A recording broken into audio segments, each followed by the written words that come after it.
ఆండాల్ తిరువడిగలే శరణం. ఈరోజు మీకు మొదటి 5 పాసురాల నుంచి కొన్ని ప్రశ్నలు అడుగుతాను. జవాబులు చెప్పడానికి సిద్ధమేనా?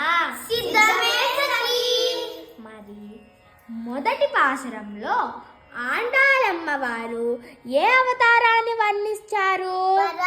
పరాని ఎవరు వర్ణిస్తారు?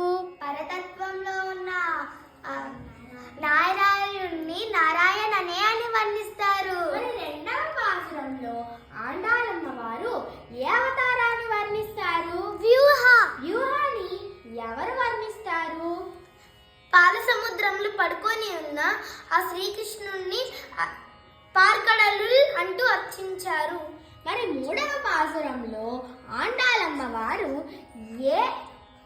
ఏ అవతారాన్ని వర్ణించారు? విభవాన్ని ఎవరు వర్ణిస్తారు? వామనుడిగా వచ్చి త్రివిక్రముడైన ఆ శ్రీకృష్ణ పరమాత్ముణ్ణి ఉత్తమన్ పేర్పడి అంటూ అర్చించారు.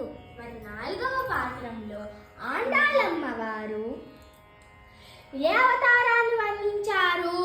అంతర్యామిని ఎవరు వివరిస్తారు?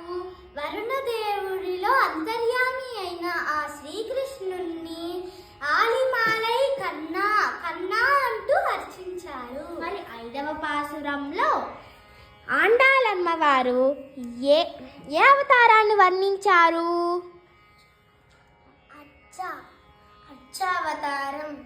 అర్చావతారాన్ని ఎవరు వర్ణిస్తారు? దామోదరనై రోటి తోడు నిలిచిన లీలా దర్శనం అంటూ అర్చించారు.